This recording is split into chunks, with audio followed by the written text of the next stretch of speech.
So yeah, this is slow Bantu, and because the right speeds of the spinning drive are so slow, you really see it when you try to do stuff like updates and things like that, and it's really not good. But um, what's funny is we have a Dell Dimension 2400 computer, and it was designed for XP. It was never intended to be run with anything else. And I installed Windows 98 on it with a couple of tips and tricks from oh God, I can't remember his channel name, Gaming Cat or something. Anyway, and he really walks you through it on how to do it with that specific one. That computer has 256 megabytes of RAM and like a 40 gigabyte, what do you call the IDE, the ribbon cable hard drive. So before SATA, and that thing is snappy. It's fast, but I guess somewhere after Windows 98 they just kind of screwed everything up and slowed down because the hardware was not ahead of the software, and they tried to make the software more complicated than the hardware could support. Is what I feel like they did, and so the software was much lighter and simpler, I think. And I mean, Windows 98, we've got a couple of games on that computer. That's the point of it. And it's snappy. It's fast. Like, it boots up really quick. It never ever seems to have any problems. I think, as I remember, when I first started getting into computers, I didn't get into it until much later. I seem to remember I got into it when Windows 95 and 98 were still pretty commonplace, and everybody was like, getting bootleg copies of XP and blah blah blah. And XP really didn't run well on a lot of computers, it seemed like, and that was like, but everybody wanted it because it was like it was a little bit easier for the drivers and recognizing things, and nobody wanted to use the Windows NT, or Windows 95 was a pain in the butt. But looking back on it, I think Windows 98 was really good. And I don't really remember anything about Windows Millennium. But what the problem is, those other ones were DOS based, and XP was a completely different animal. And I think from that point on, I think it all kind of went downhill until the hardware caught up with the software. That's just my opinion, but I could be right, I could be wrong. Anyway, I'm just making another video about this. So yeah, I definitely believe it's pretty slow, and the typical stuff that I've done in the past is taking 4 times as long. So we're going to actually go ahead and try. We're going to try Linux Lite Linux, whatever you want to call it. It runs really good on those little HP, things. We'll power it off. I'm gonna put my drive in here, and look, I changed the cyber power. I moved it to there. It's now G power. It's a G.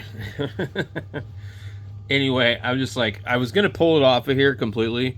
For some reason, there's a divot underneath here, I guess, for putting emblems.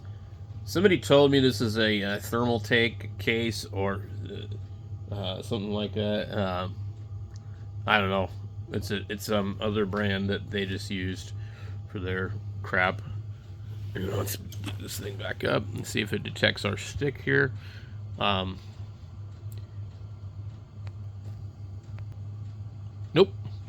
Ubuntu is very nasty about changing the bootloader and all that. So, screw you, Ubuntu. We need to get into the... There's probably a dedicated key for the boot sequence. I can't remember. I'm just probably going to go into the BIOS, or... let's see, F11 to run the boot menu. Okay.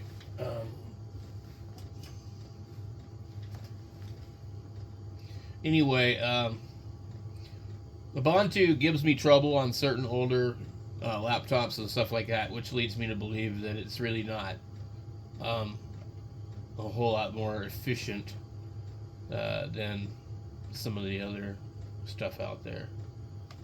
Okay, so I think this should boot, or yeah, Linux Lite, awesome. Okay, there we go. Linux Lite, I don't hear anybody talking about it. I don't have much experience with it, but I thought it seemed really good. That and MX Linux, and I think those two right there are probably, in my opinion, the best ones. I don't know if it's any really quicker to load up than some of the other ones, but yeah, it doesn't seem too bad.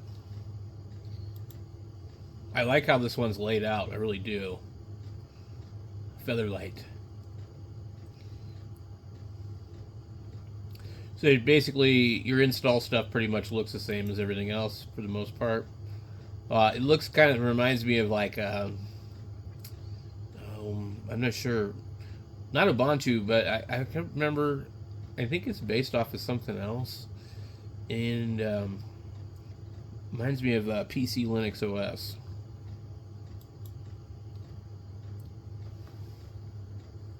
So this step here usually seems to require quite a bit of time. I mean, you could not update it. I'm going to decide not to download the updates while installing it because I think that's just going to make things slow. But I'll install the third party. I just seem to remember it being painfully ridiculous. I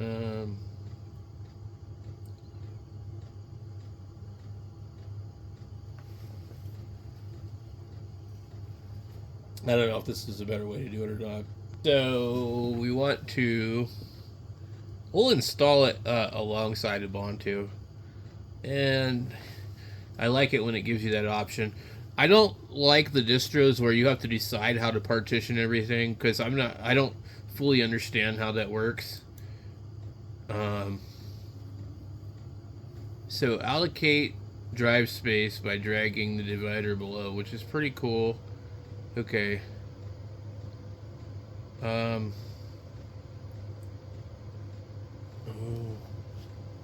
don't know what we're looking at. These both say Ubuntu. One smaller partition is hidden. Use the advanced partitioning for more control. Let me go back here and see what it says. Documents, music, and other personal files will be kept. You can choose which operating system you want each time the computer starts up. Continue. Allocate drive space by dragging the divider. But what's this? What's this? They're both Ubuntu. Is this based on Ubuntu? I would say right now it just looks like it's 50-50. I'm just going to leave it alone. Before you can select a new partition size, any previous changes have to be written to the disk. Continue. So anyway, I've installed like 4 or 5 different versions of Linux on a 500 gigabyte old spinning hard drive. I mean, just because, like, I wanted to see, you know, how many you could fit in there and how would they boot up and, you know, how did they do. And it seems to be pretty decent, actually. I mean, you know, you sure as hell wouldn't fit 5 different copies of Windows, you know.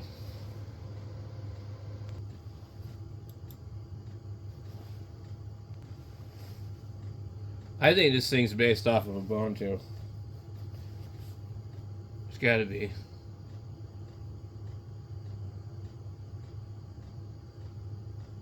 Where did he get that from? Interesting. Huh. I think that, I guess it automatically generates that name. Huh, interesting. But I thought I named one of them that. Alright, well, anyway. So you'll see here it says require my password to log in, log on automatically. And I did that with the Ubuntu, but it didn't work this last time. And pretty slow. Yep. Alright, it has finished. Okay, let's see how long it takes it to restart. Should be nice and slow. But never know. Maybe it'll be presently surprising. Remove the media and press enter. Okay, there we go. Alright. Let's see here. I'm going to try and count it as soon as it looks like it's restarting. And I guess technically right now because yeah, the keyboard lit up. Oh, we can't count from now. So we go here, we got Ubuntu, we got what the hell? What? Let's go advanced. Okay. What? No. This is weird. So it is Ubuntu, which makes it confusing to figure out which Ubuntu is Ubuntu. And which Ubuntu is Lite Linux. I mean, there's the feather. I mean, it must be this one. Really weird. I forgot to time it.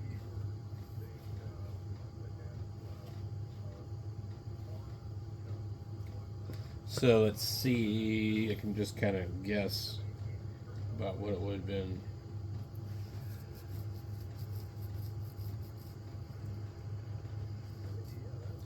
Well, it looks like it should be about 30 seconds or so far. But I think it's going to take like about a minute or so. Maybe even more.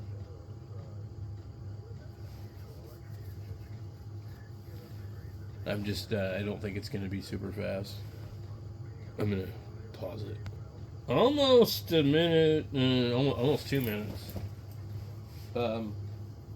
Yeah. Okay, what we got here? Anyway, let's see. We'll do the updates. Continue. We need your password. Blah, blah, blah. Alright, while it's doing that, it doesn't show anything anymore. What I like about this one is how it's laid out. And we have the terminals right here, easy to get to. We have Google Chrome if you want to use that.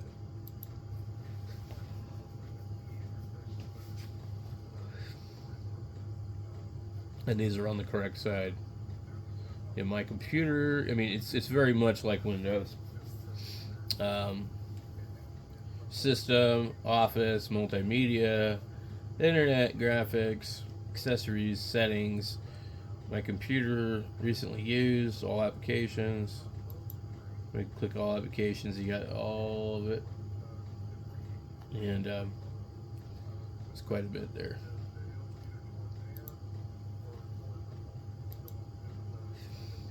Let's see, this should be like a file folder thing. So kind of how it would be if it was on whatchamacallit. And we can see usually the drives, that kind of stuff. So, you know, it looks to be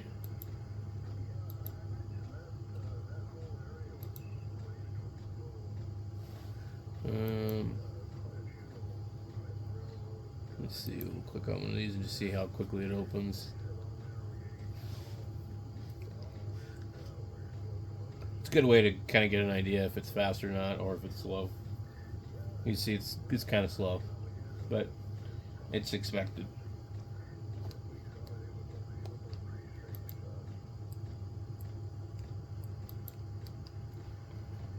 So, looks pretty normal.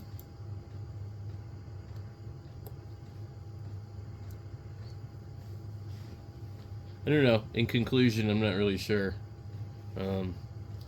I'd probably really have to do all the updates, It'd be nice if I could test in other ways that were like official, but I'm just kind of going by the seat of my pants kind of thing, you know, just how it seems to feel.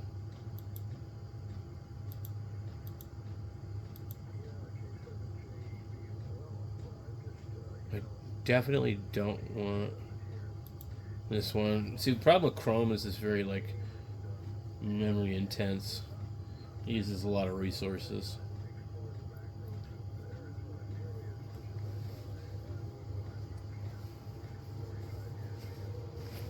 So just to give you a much better idea of how bad this is running with we're doing multiple things at once. We're installing updates, and we tried to update or open Chrome, and it's just not even like doing anything. I see it down the corner here.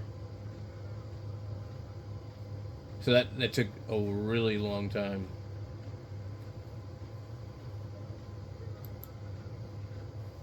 Anyway.